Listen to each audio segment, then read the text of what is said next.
Na siku ya leo tutakuwa tunajikita na ugonjwa wa shinikizo la damu, kwa lugha ya kimombo wanasema ni hypertension.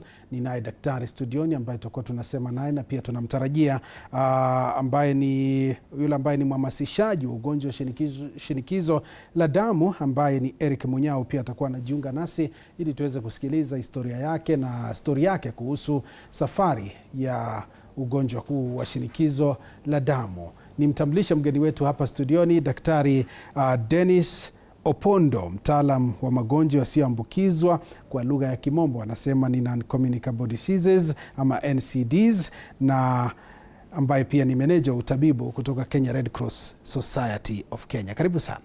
Nashukuru sana Bwana Joash. Na tunapozungumzia mada ya leo, najua ni ugonjwa ambao mara nyingi umehusishwa na wazee. Labda kwa kifupi, mtazamaji anataka kujua ugonjwa wa shinikizo la damu ni ugonjwa aina gani? Asante sana Bwana Joash. Ugonjwa wa shinikizo ya damu, kitu cha kwanza ni kwa muda mrefu umehusiana na watu ambao ni wazee. Lakini kwa jinsi tunavyoona, tunaona wale watu ambao wana umri kidogo bado wanapata hiyo shida ya shinikizo ya damu.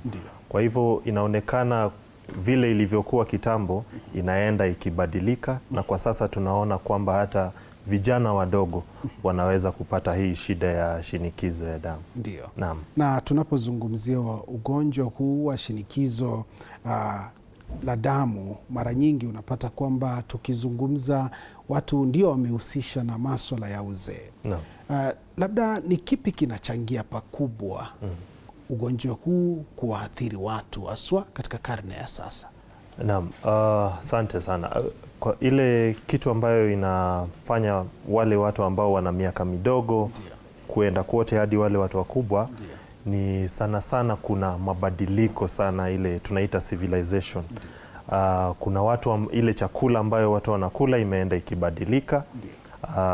Ile tuseme dawa za kulevya ambazo zinatumika, pombe, hizo zinatumika sana kwa wakati huu, na ndio sababu tunaona kwamba maradhi yameongezeka na inashika wale watu ambao wana umri ya chini, ambayo haikuwa kitu ya kawaida wakati wa kitambo. Kwa hivyo ni chakula, ni ile hali ya exercise. Hakuna wale ambao wanafanya mazoezi. Kwa hivyo hiyo ndio changio kubwa ambayo inaleta hii shida. Asante sana kwa hilo. Na tunapozungumzia, umesema kwamba watoto wameanza kupatwa na magonjwa kama haya. Na umegusia masuala ya lifestyle, maisha ya kisasa. Mambo yamebadilika. Kitambo watu walikuwa wanazingatia sana namna ambavyo wanakula, aswalishe, na watu walikuwa wako very keen na mambo na magonjwa ambayo ni kama haya ambayo ni NCDs. Saizi kulingana na Wizara ya Afya, vifo ambavyo vinaripotiwa humu nchini kila mwaka ni 39% ambayo inatokana na NCDs. Kweli. Tumefeli wapi? Kweli, unajua tunaendelea kupata haya maarifa na jinsi ambavyo hatujafeli haswa, lakini inahitaji kwamba tuweze kuweka mikakati ambayo yanaweza kuhakikisha kwamba tunaweza kufanya ile kupima ile pressure mara kwa mara, hata kwa watoto.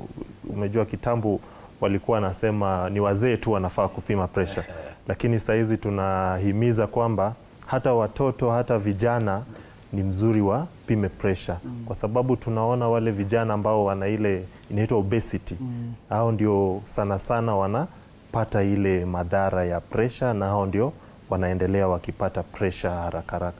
Kwa hivyo kitu cha kwanza ni vile watu wanaelewa pressure, ndio bado hatuja kufanya ile update ya wao kujua kwamba kuna mambo mpya, kuna hii inachangia kwa kupata shida ya pressure. Kwa hivyo sahihi ile jambo ambayo inafanya tusiweze kukaba hii shida ni hiyo ukosefu wa kujua, ama hiyo lack of information. Na inaleta shida kweli. Shukrani sana kwa hilo. Na tunapozungumzia watu kwenda kufanyiwa vipimo vya mara kwa mara, na kuna ile standard fee ambayo imewekwa. Mara nyingi unapata kwamba kuna baadhi ya vituo vya afya unapata hata havitozi hata shilingi moja. Na unapata kwamba watu wanapata ule ugumu wa kufika kule kwenda kukaguliwa. Kwa sababu mara nyingi utapata kwamba kwa zile taarifa ambazo tunafanya kuna swala la mapuuza. Mtu anasema kwamba ugonjwa wa shinikizo la damu it's not a serious disease. Na unapata kwamba watu wengi hawawezi kufika pale kufanyiwa vipimo. Labda wito wako ungekuwa upi kwa Wakenya ambao tukizungumzia shinikizo la damu ama hypertension, wafanyeje ili wafike pale? Kwa sababu kuna dhana nyingi tu za uoga. Ni ugonjwa ambao ni mdogo sana. Kuna ugonjwa mdogo. Sitasema ni mgonjwa mdogo kwa sababu shida ya shinikizo la damu ni shida ambayo imekuwa kwa muda mrefu. Ni vile tu kwa sasa tunaona watu wengi zaidi wanapata hiyo shida. Na unajua kujua shida yako, jinsi huwa naimiza wagonjwa ni kwamba hii inafaa kukua ile wewe mwenyewe unajitolea unaenda kupima pressure, kwa sababu tumesema ni magonjwa ya kimya kimya. Kwa hivyo uwezi jua mpaka uende pale hospitali uweze kupima pressure na uweze kutibika, na hakuna hospitali kwa kweli ambayo mtu huwa anagharamia kupima pressure. Hiyo kupima pressure ni kitu ambayo tunafanya kwa bure tu. Lakini sasa labda matibabu, kufuatilia zile lab results ama kupata ile inaitwa kale ka kitabu shilingi 100. Naam, hiyo ndio labda utalipia. Lakini kupima pressure hakuna mtu ambaye huwa anaitishwa analipishwa. Bila shaka. Naam, asante sana daktari. Mtazamaji, tunaendelea na mazungumzo hapa studioni. Pia tunakushirikisha tupigie simu live, nambari zitakuwa zinawekwa kwenye kiwambo chako ili tuweze kuzungumza na wewe. Toa hisia zako na utueleze iwapo wewe ni mgonjwa wa ugonjwa huu wa shinikizo la damu. Tueleze safari imekuaje, maisha yamekuaje, na ile jamii yetu inachukulia vipi ugonjwa wa shinikizo la damu, na serikali inafaa ifanye vipi kuhakikisha Wakenya wengi na wale ambao ni wagonjwa wamefikiwa na kuendelea kupata matibabu ambayo yanaitwa management. Tunafanyaje hayo yote hapa ndani ya TV47 tukiangazia ugonjwa wa shinikizo la damu ama ukipenda hypertension, nikiwa na Daktari Dennis Opondo ambaye ni mtaalamu wa magonjwa yasiyoambukizwa ama ukipenda NCDs, na pia ni meneja wa utabibu kutoka Kenya Red Cross Society, akitupa mwanga kuhusu ugonjwa huu na ni kipi tunafaa kukifanya ili tuzidi kulisukuma gurudumu la maisha kwenda mbele. Daktari, tunapozungumzia shinikizo la damu, kuna watu wanajiuliza, mbona shinikizo la damu? What is the genesis of this? Damu inaingilia wapi? Kweli sitaingilia sana ile maarifa, lakini shinikizo ya damu ni ugonjwa ambao hata kwa sasa haijaeleweka vizuri. Ile chanzo chake hakieleweki vizuri. Kwa sababu inaweza kuwa ni ile familia umezaliwa, genetics. Alafu pia kuna ile ambayo inachangia, alafu inasema zile tunaita lifestyle. Lifestyle ile inachangia sana shida ya sasa kupata pressure, lakini ile chanzo chake ile kwa kimombo tunasema it's not known. It's idiopathic. Ile inamaanisha daktari hawajaelewa vizuri inatoka vipi. Naam, asante sana kwa hilo. Na tunapozungumzia ugonjwa huu mara nyingi umehusishwa na mshtuko wa moyo sana. Inakuaje? Kwa sababu mara nyingi ukisikia mshtuko wa moyo kuna mtu anashtuka kwanza. Kwani naenda kuiaga dunia? Labda uhusiano wa shinikizo la damu na ugonjwa wa moyo na mshtuko wa moyo inakuaje? Sasa ile kitu ambayo tunafaa kuelewa kwamba shinikizo ya damu ni ile pressure, vile damu inatembea ndani ya mishipa inaongezeka. Na ile maana inaongezeka ni kwa sababu ile nafasi ambayo damu huwa inapitia kwa kawaida imefungika. Sana sana inafungika kwa sababu ya ile mafuta ambayo tunaita atherosclerosis ambayo inakuja inafunga mishipa yenyewe. Kwa hivyo vile mtu ambaye anapata mshtuko wa roho ni kama ile tunaita side effect kwa sababu tunasema shinikizo la damu ni shida ambayo ni ya kimya kimya. Ndio. Kwa hivyo hauwezi jua mpaka uende pale hospitali upimwe pressure na upate labda iko juu ama iko chini. Kwa hivyo watu wengi hawana hiyo hawajitolei kwenda hospitali. Kwa hivyo wakati ambao wanafika hospitali ni ile wakati ambayo ishafanyika vibaya. Labda washapata mshtuko wa moyo, washapata figo imeharibika kwa sababu ya pressure, ama wamepata ile ambayo tunaitwa stroke. Ndio. Naam. Naam, asante sana kwa hilo. Tunapozidi kuzungumzia shinikizo la damu, mengi yamechipuka. Taarifa hazifiki mashinani. Naam. Na angalau hivi sasa tuna wale wahudumu wa afya nyanjani ama ukipenda CHPs ambao wana mchango mkubwa katika kuhakikisha ule mpango wa afya kwa wote unakuwa kamilifu. Ndio. Tunapozungumzia ugonjwa huu, unadhani wale ambao ni CHPs wanapiga hatua katika kuhamasisha jamii kule mashinani, watu wapimwe shinikizo la damu? Kwa sasa tunategemea sana wale CHPs. Ndio. Kwa sababu wale ndio watu ambao wanapatana na wagonjwa mara kwa mara. Ndio. Wanaishi nao katika vijiji. Kwa hivyo tunawategemea sana, na tunasema kwamba CHPs ndio mpango moja ambayo imesaidia sana wagonjwa kuweza kujua hali yao ya afya, na tunasema CHPs ndio wale wanaoshikanisha hospitali na watu kwenye kijiji. Kwa hivyo ile jambo ambayo tunajaribu kueleza sana ni hao CHPs tu waweze kuwafahamisha kuhusu hii shida ya shinikizo la damu lao, nao waweze kuenda pale mitaani kuongelesha watu, na hapo ndio shirika la Msalaba Mwekundu huwa inakuja, kwa sababu tunaweza kuwafikia wale ambao wako mbali, kama ni Turkana, kama ni Garissa, wale ambao afya ya kawaida ama ile tunasema public health huwa haiwafikii kwa sababu wako mbali na mahospitali, wako mbali na miji ama ile jiji kubwa. Kwa hivyo hao ndio tunategemea sana tutumie wale ma CHPs kuweza kuwafikia.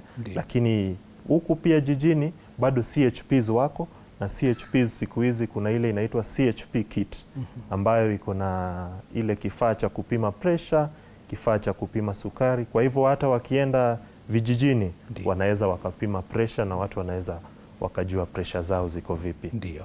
Naam, shukrani sana kwa hilo. Nimekuuliza hivyo kwa sababu kuna ripoti ambayo ilifanywa na NCD Alliance ambayo ilikuwa inaitwa Mwanga report ambayo ilifanywa katika kaunti ya Meru, kwa sababu kaunti ya Meru imetajwa kuwa kaunti mojawapo ambayo inaathirika sana na magonjwa kama haya ya NCDs. Na unapata kwamba taarifa zifike mashinani na inahimiza sana CHPs kujitokeza na kuweza kuwafikia pale mashinani, lakini kuna hizi perception, dhana potovu ambazo zinajitokeza kwa sababu mara nyingi ukipatikana uko na ugonjwa huu wa shinikizo la damu utasikia kule vijijini kuna zile myths kwamba umerogwa, ulilaaniwa na wazee wako. Inakuwaje katika hilo? Sasa huwa kwa kawaida tunategemea sana wale CHPs, na kwa sababu tunawategemea sana hii mambo ya afya yawafikie watu, huwa tunataka hao wenyewe waelewe ni nini haswa huwa inaleta shida ya pressure na ile kitu ambayo inachangia mambo ya pressure. Kwa hivyo ile tunafanya capacity building ya wale CHPs. Sasa wao wakishaelewa, unajua hao ni wanakijiji, wanaelewa. Shikilia hapo tuendelee tupate simu. Hilda Were, habari za sasa, na swali lako au mchango wako ni upi kwenye kipindi? Naam, Were? Naam, tumempoteza kwenye laini ya simu. Tutakuwa tunarejelea Hilda Were. Iwapo unatupata tupigie simu, tutapokea ili tusikilize hisia zako. Na mtazamaji pia tunakuhimiza ukiwa pale mashinani ama kokote unakotazama TV47 tupigie simu, tueleze iwapo wewe ni mgonjwa, iwapo una swali kwa daktari kuhusu ugonjwa wa shinikizo la damu, basi utakuwa unajibiwa hapa live ndani ya TV47 tukiangazia swala hili la shinikizo la damu ambalo awali limeambatanishwa na wale ambao ni wazee sana, lakini hivi sasa mambo yamebadilika, hata watoto wadogo wanaathiriwa na ugonjwa huu. Hilda, habari za sasa na labda mchango wako ni upi kwenye kipindi? Naam,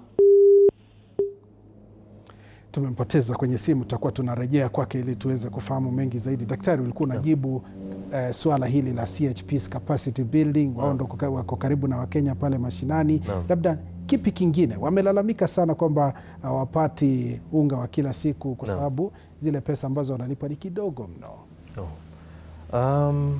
Ninaelewa kwamba serikali sahihi inajaribu kushughulikia, na ndio sababu nimekueleza kuna ile inaitwa CHP kits, na kuna shirika mingi ambayo saizi zinajaribu kuungana kwa sababu wameona ile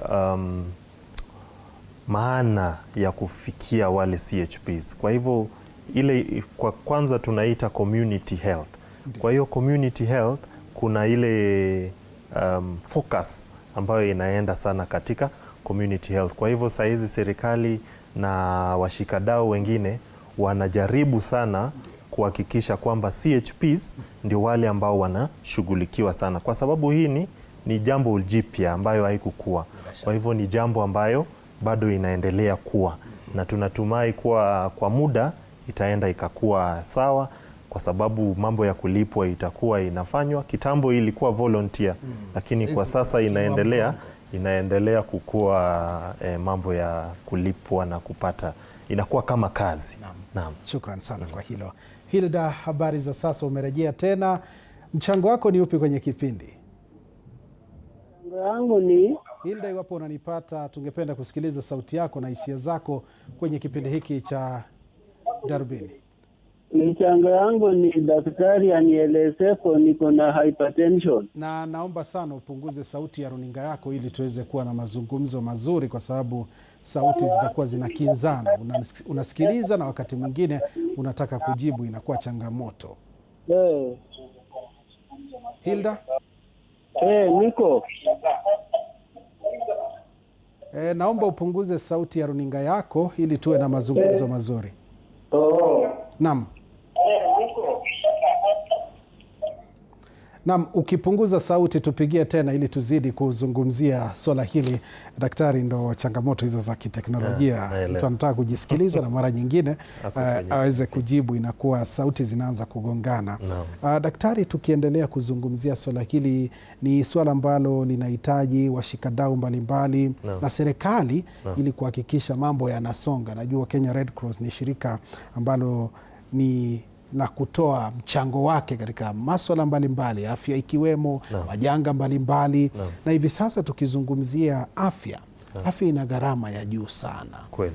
Na tunapozungumzia shinikizo la damu ama ugonjwa wa shinikizo la damu ni swala ambalo wengi linawafyonza hela sana. Unapata kwamba ile management process ya ugonjwa huu itabidi unagharamika zaidi. Labda tufanyeje ili tuhakikishe kwamba gharama ya matibabu humu nchini inakuwa bora?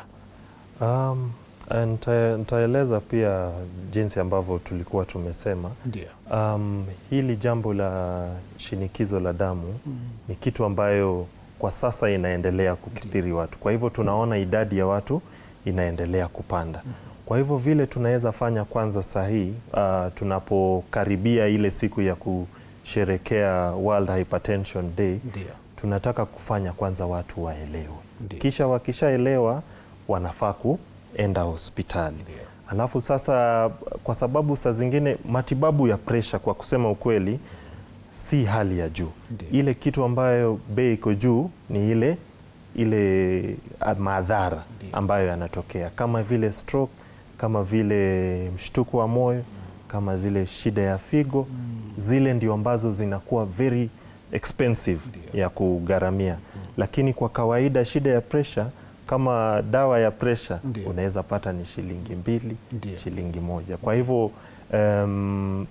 kitu ambacho tunahimiza watu sahihi ni waweze wakajiweka katika SHA, bima la SHA na waweze kugharamia heri kinga kuliko tiba. Heri kinga kuliko tiba Na kweli. shukran sana daktari kwa hilo, tutakuwa tunazamia hilo kwa undani zaidi.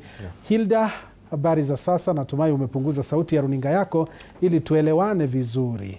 Habari za sasa na hisia zako ni zipi? Niko. Naam, asante sana. Hisia zako ni zipi? Jina lako la kwanza ni lipi? Hisia zangu, nimeona daktari kwa runinga. Ndio. Na niko na shida za na hypertension.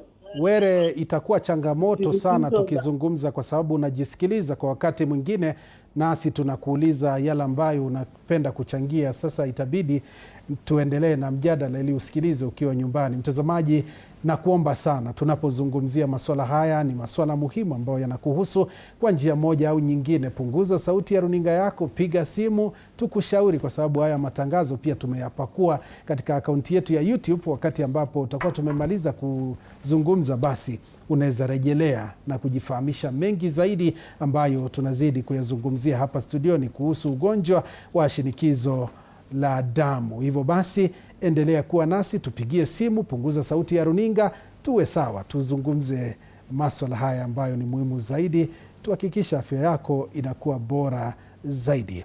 Daktari, tukiendelea na mazungumzo haya, kuna mengi tumezungumzia kuhusu visababishi na tumesema kwamba wakati ambapo kuna shinikizo la damu inamaanisha kwamba ile mishipa ya kupitisha damu imezibwa. Kweli. Na tumesema visababishi ni mafuta ambayo tunala kila wakati. Kweli. Na unapata kwamba kuna mtu unapata kwamba anapenda mafuta mengi, kuna mwingine anasema hataki mafuta mengi. Utajibu hilo. Tupate simu kutoka Bungoma, na anaitwa Juma. Na Juma, habari za sasa, na labda swali lako ni lipi au mchango wako ni upi kwenye kipindi? Swali langu, tumbo yangu ni mbaya. Ndio. Kuenda chuo maliza hospitali moja ndio. Sauti yako inakatika, sijui ni network ambayo inasumbuka. Rudia swali lako. Swali langu ni tumbo ni mbaya. Ndio. Kuenda chuo. Labda Juma, tunazungumzia shinikizo la damu, ndilo swala ambalo tunalizungumzia hapa studioni. Ningependa kujua una tatizo lolote kuhusu shinikizo la damu?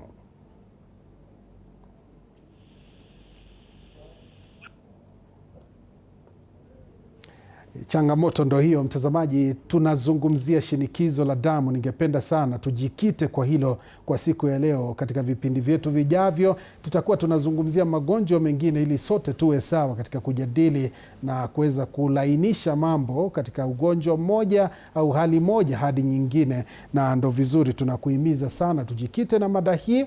Iwapo una swali kuhusu shinikizo la damu, kwa lugha ya Kimombo wanasema ni hypertension, au ukienda kule mitaani utasikia ni high blood pressure, ndilo swala ambalo tunalizungumzia. Hivyo basi, iwapo una swali na ungependa kuchangia, au wewe ni mgonjwa na ungependa kutupa historia yako ama stori yako kuhusu ugonjwa huu, basi unakubalika, kwa sababu utamuhimiza mtu mmoja kwenda kutafuta vipimo vya matibabu, kujikinga mapema kabla hata ya kufika kupata matibabu. Daktari, nilikuwa nimekuuliza swala hilo.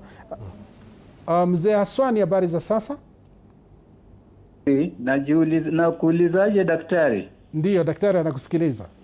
Okay. Ndiyo. Ni zipi zile viwango za pressure za kamili? Tunaambiwa 120 juu, 80 chini. Ndiyo. Mara ni hatujaelewa. Number 1. Number 2. Ndiyo. Kwa nini SHA hawagharamii pressure? Ndiyo. 3.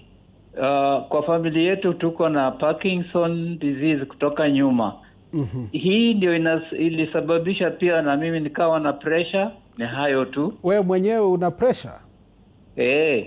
Sawa. Lakini unaendelea kupata matibabu, sio? Na dawa ni expensive, na nashindwa kwa nini SHA hawasaidii. Na labda uligunduliwa lini una ugonjwa huu wa shinikizo la damu? Yeah, about maybe 30 years ago. 30 years ago. Sasa hizi una umri upi? 80 years, eh? Yeah. Naam, shukran sana Aswani kwa swali hilo. Daktari, kuna hili swala ambalo anauliza viwango vya pressure. Naam. Sababu mara nyingi ukienda pale kuna kifaa cha afya ambacho mtu hufungwa mkononi. Ndio. Labda viwango ni vipi? Amezungumzia 120 juu, 80 chini. Naam. Viwango vipi ambavyo ndo bora ukienda pale usikuwe na wasiwasi tena? Sasa kwa kawaida huwa si kiwango kimoja. Ndio. Ni ile tunaita range. Kwa hivyo huwa anything chini ya 135 over 85 tunasema hiyo iko sawa. Ndio. Lakini pia ikipunguka chini ya 90 over 60 tunasema pia hiyo bado kuna shida. Sasa hapo katikati ndio zile pressure ambazo tunataka. Ndio. Tukiweza tukapima pressure leo ya mtu mmoja na mwingine, hakuna siku ambayo zitakuwa sawa ama zitaambatana. Ndio. Lakini kuna ile range ambayo tunasema hii ni normal ama hii haiko mzuri. Ndio. Alafu sasa kile kitu kingine ni kwamba hiyo kupima pressure Ndio. sana sana huwa inasaidia ujue iko wapi. Kwa hivyo wale watu ambao tunaona pressure zao ziko juu, kitu cha kwanza huwa tunawahimiza ni wajaribu wakapime pressure mara kwa mara. Ndio. Kwa sababu saa zingine hata kupata tu kukuwa na wasiwasi inaweza pandisha pressure. Bila shaka. Na Na kwa ndio hivyo maana unapata kwamba mtu ukienda kupimwa pressure, Naam. wanakuambia wacha kuzungumza, tulia kwanza. Ndio. Ndio. Na kwa wakati mwingine inabidi umeambia mgonjwa akae dakika kama 30 ndio aweze akapumzika. Kuna ile inaitwa white coat hypertension. Ndio. Ule ameingia kwa ofisi ya daktari, amepata kiwewe kwa sababu ya labda anaogopa ile matokeo ambayo itatokea na mazungumzo yake na daktari. Ndio. Kwa hivyo huwa tunawaambia wakae kwanza dakika kama 30 ndio tuweze tukapime pressure, na tukiweza kupima hivyo mara 3 na ikue ingali iko juu kila wakati, hapo ndio tunaanza kuona kwamba unaweza kuwa na shida ya pressure. Na huwa hatuanzi dawa hiyo mara moja. Huwa tunataka wewe mwenyewe uende upime. Kuna wakati mwingine hata labda kukunywa tu pombe inafanya pressure ipande juu. Kwa hivyo tunataka apime, awache zile vitu ambazo tunaita triggers. Awache hizo kwanza, alafu tuone kama hii kweli ni shida ya pressure imesha kuja ama bado ingali inaendelea. Naam. Asante sana kwa hilo. Swala la pili ambalo amezungumzia Aswani ni kuhusu, ulikuwa umegusia SHA, watu wajisajili, itasaidia katika magonjwa ambayo yanaitwa underlying other diseases that are caused by hypertension. Amesema kwamba yeye anagharamika sana kwa ugonjwa huu wa hypertension. Inakuwaje tena? Najua wewe si afisa wa serikali.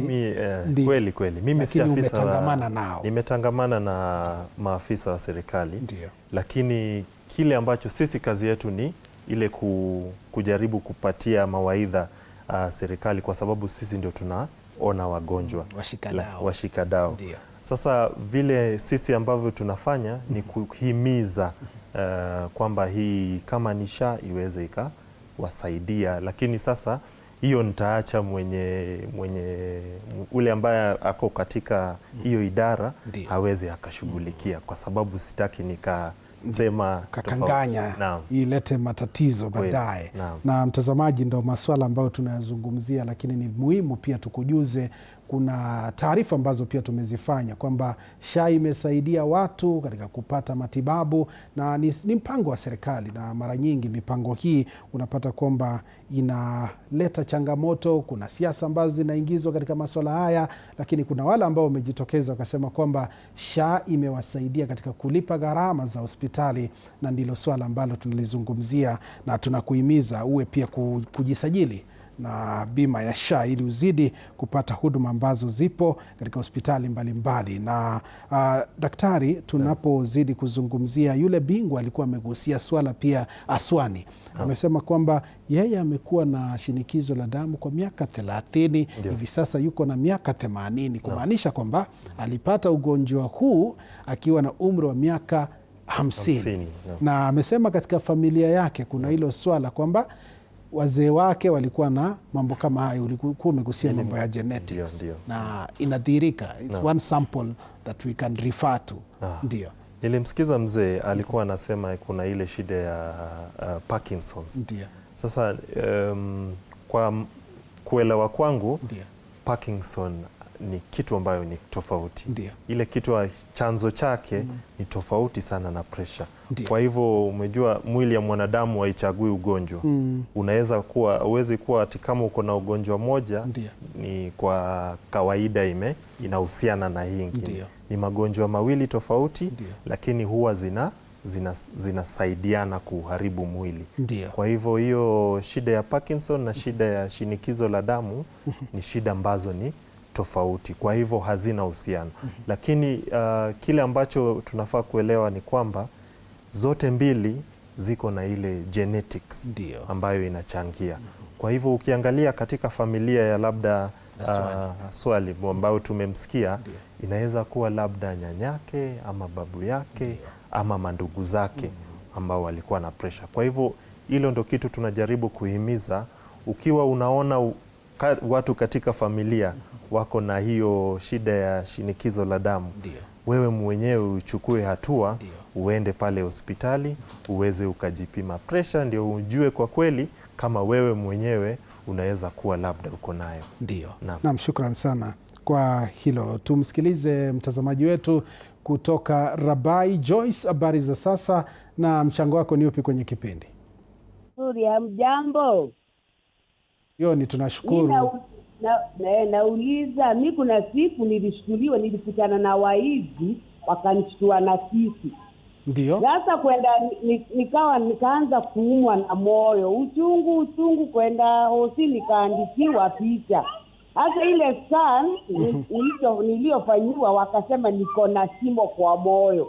Nikalazwa haswa Aga Khan Hospital. But wakati daktari wa moyo alipokuja akanipima, yule daktari wa moyo kabisa akanipima akapata ni pressure.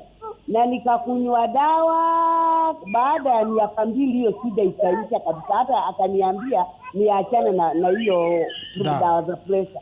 Sasa nauliza, nitashikwa na huo ugonjwa tena ama nitakujazidiwa? Ama waniua polepole? Sasa mimi naishi tu. Naam, asante sana Joyce kwa kutupa stori yako na namna ambavyo uliweza kupata matibabu, kumaanisha kwamba ni hatua ambayo ni nzuri zaidi kwa kujipeleka katika kituo cha afya mapema, kufanyiwa uchunguzi na kupata matibabu. Asante sana Joyce kutoka Rabai. Amezungumzia swala hilo na kuna hofu kweli kweli. Naam. Ugonjwa huu utamrudia tena alipona? Ndio. Sasa jinsi ambavyo huwa tunasema kama tulivyokuwa tumezungumzia mbeleni, ndio, shida ya shinikizo la damu huwa inachangiwa na mambo mengi. Ndiyo. Tumesema mambo ya sukari, mambo ya chakula, mambo ya kutofanya mazoezi. Ndiyo. Sasa hiyo yote ile ingali huwa, kabla hata hujaanza dawa, kitu ya kwanza ambayo huwa unahimiza mgonjwa ni kwamba jaribu kubadilisha maisha yako. Ndiyo. Ufanye mazoezi, upunguze chumvi, uweze kukula chakula ambayo iko na mafuta kidogo. Ndiyo. Kwa hivyo si ugonjwa ambayo ukisemekana umepata hauwezi isha. Ndiyo. Ni ugonjwa ambayo iko kwa mwili ndio, lakini inalingana vile jinsi wewe mwenyewe unajikakamua, unahakikisha unafanya mazoezi. Ndiyo. Ama unatumia chakula mzuri.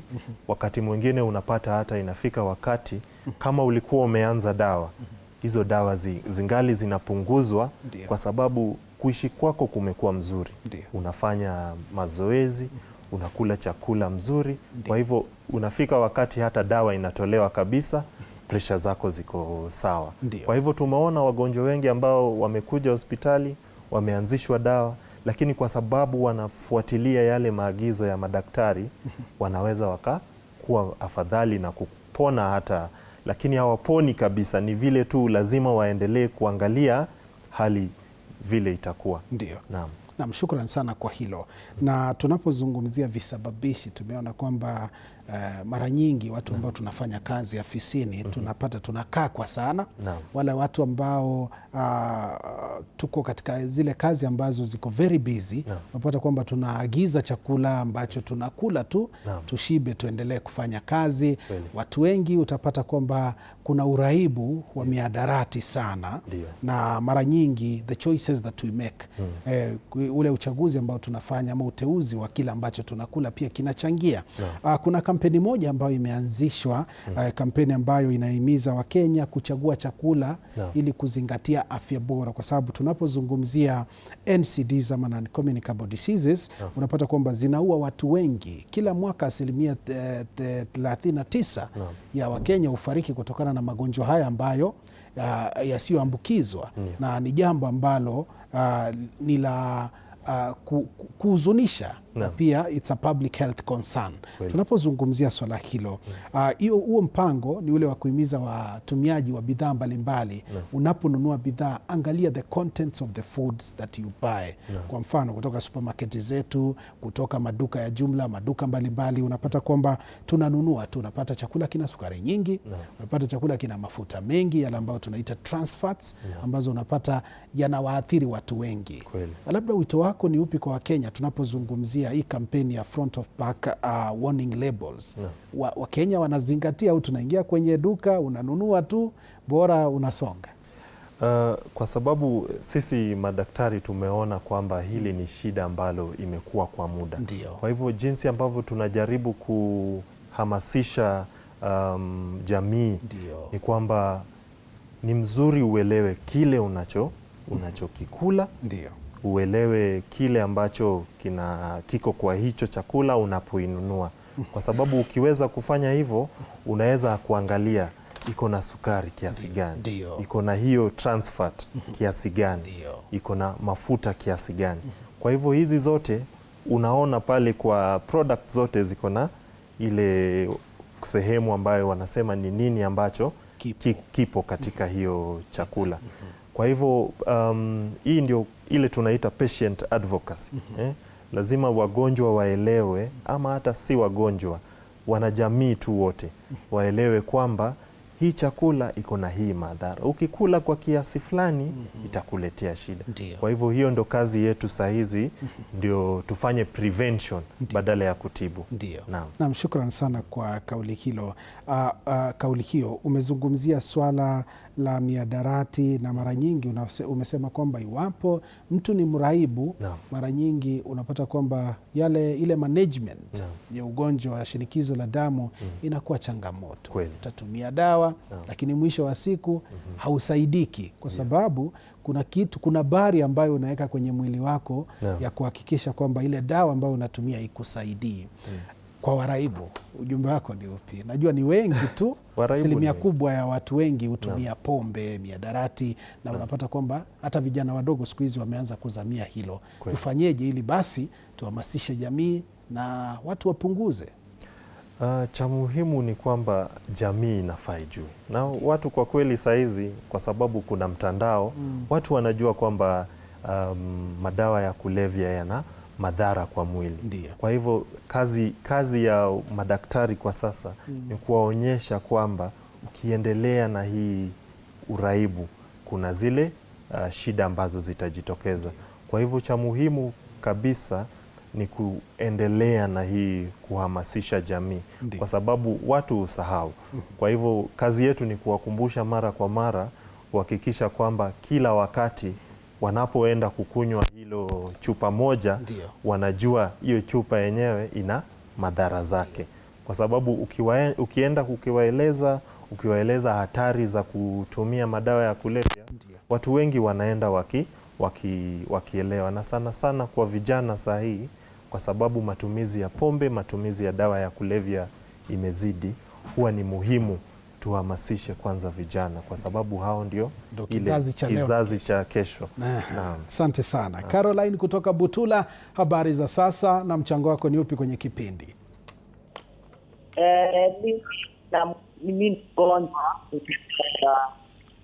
Caroline, naomba sana upunguze sauti ya runinga yako, mazungumzo yawe mazuri, kwa sababu unajisikiliza tukizungumza. Amekata simu. Na mtazamaji, tunakuhimiza kila wakati unapopiga simu, ili tuwe na mazungumzo mazuri, punguza sauti ya runinga yako ili tuendelee kukusikiliza, na asi pia utusikilize tunapozungumza kwenye simu. Daktari, tukiendelea na mazungumzo hayo, tukisubiri kama Caroline atapiga tena ili tuzidi na mazungumzo haya. Tunapozungumzia dalili, najua tujagusia hilo sana, labda ni dalili zipi mtu akiziona ili ajue kwamba shinikizo la damu linaanza kumwandama, dalili zile ambazo ni most common? Sasa kwa kawaida huwa tunasema ndio, shinikizo la damu haina dalili. Ndio. Ile tunaita kwa kimombo tunaita silent killer, haijulikani. Lakini ile wakati ambao imeanza kudhuru mwili ndio wakati ambao unaanza kupata dalili. Ndio. Zile dalili unaweza pata ni kama roho kupiga zaidi ya kawaida, kichwa kuuma, kwa sababu yote ni kwa sababu hiyo mishipa ya damu yanapitisha damu kwa presha ambayo iko juu. Kwa hivyo huwa wakati unaanza kusikia ile dalili, huwa ni wakati ambao sasa imeshaanza kuathiri mwili. Kwa hivyo huwa kwa kawaida haina dalili. Ile ambapo unaona ni ile side effects ya hiyo shinikizo la damu. Naam, shukran sana kwa hilo. Naarifiwa kuna simu kutoka Huruma. Habari za sasa? Naam,